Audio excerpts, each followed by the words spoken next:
Alright, last time we talked about lines and angles. This is still dealing with lines and angles, but these are parallel lines and transversals. And in class, we're going to do some discovery a little bit, so you should see this tying into that. Okay? So remember, a transversal was a line that intersects two coplanar lines at two different points. And I just gave you the definition to corresponding angles, alternate exterior angles, alternate interior angles, and same side interior angles. But we're going to go a little deeper. I did give you a foldable, so you should take out your foldable. Alright, so the definition of each one is the same. But realize the difference is that these lines are parallel and then a transversal. So the corresponding angles, of course, are angles that lie on the same side of the transversal. One angle is in the exterior, one is in the interior. Okay, and then they have a picture there for you that looks like this. Remember that these symbols mean parallel. Okay, and I want you to mark your corresponding angles on this picture. So we would have this one and this one, and this one and this one. Okay, but I'm gonna put double on these. I'm going to use different colors on mine. And then this one and this one. Then one more. 1, 2, 3, 4. 1, 2, 3, 4. Okay, those are all the corresponding ones. And in this case, if they are corresponding angles, if you have two parallel lines and a transversal, if they're corresponding in the little bubble that I have there, I want you to put congruent. Okay, so if they're corresponding angles and it's parallel lines and a transversal, then the angles would be congruent. Alright, I want you to look on the left-hand side, and we're going to do this example here. Okay, on the example, I want you to write this in here. You have 3n minus 45 and 2n plus 15. So what you would have to do on these type of problems is figure out what kind of angles they are and what relationship they have. Looking at these, you should know these are corresponding. They're on the same side of the transversal. One's in the exterior, one's in the interior, so they are congruent.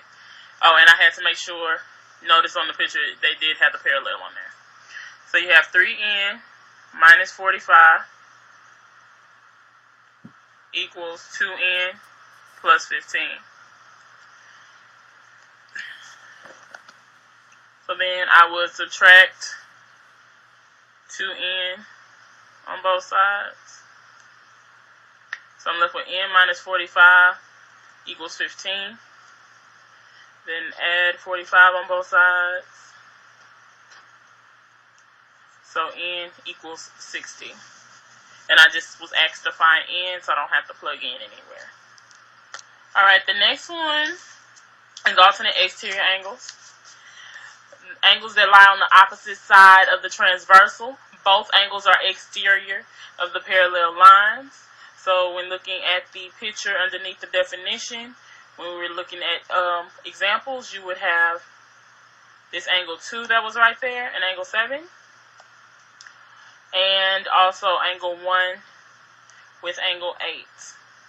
And in the bubble, you would say that if the two lines are parallel and the angles are alternate interior angles, then they are also congruent. Okay.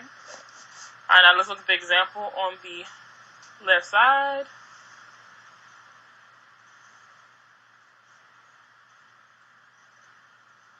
Okay, we have 6y plus 24 here and 18y here.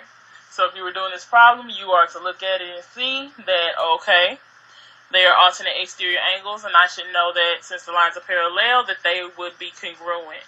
So I would have 18y equals 6y plus 24. Subtract 6y on both sides. So I'll be left with 12y equals 24. Divide by 12. So y equals 2. And they only asked me to find y, so I would be done in this case. Alright, the next one we have is alternate interior angles. Again, we have parallel lines and a transversal. And if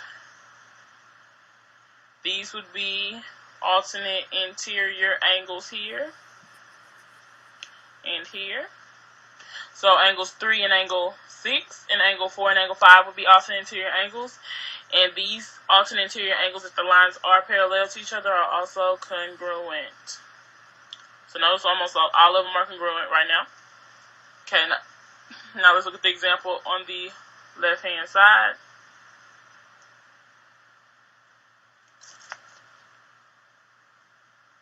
Okay, if this was 2x plus 10, and then this one was 3x minus 15. Again, they're same side. They are alternate interior angles, so they're congruent. So then you would have 3x minus 15 equals 2x plus 10.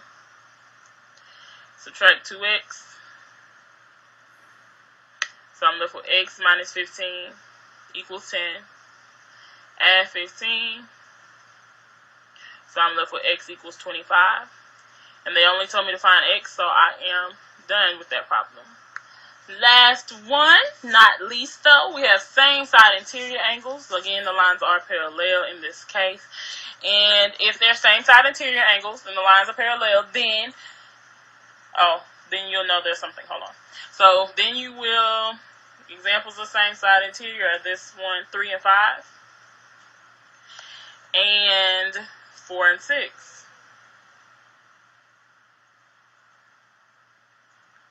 Okay, notice that the ones that are the same color don't have the same amount of arc marks because in this case they are not congruent. Finally, not congruent. So in this case, when they're same side interior angles and the lines are parallel, they are supplementary. You should know what supplementary means. What does it mean? Hopefully you know. 180 degrees. That means they add up to equal 180. So in this case, the measure of angle 3 plus the measure of angle 5 equal 180. And the measure of angle 4 plus the measure of angle 6 equals 180. 180 degrees. 180 degrees. Okay? Alright, so now let's look at this example. On the left-hand side, we have this and this, parallel lines. Let's say that this is 13x and this is 23x. 23 and this is 13x, okay? Alright, so these are same side interior angles, so that means they are supplementary. So I would do 13x plus 23x equals 180. So that would be 36x equals 180. Then I would divide by 36 on both sides. Divide by 36. Then, so x equals 5. And they only asked me to find x, so I would be done.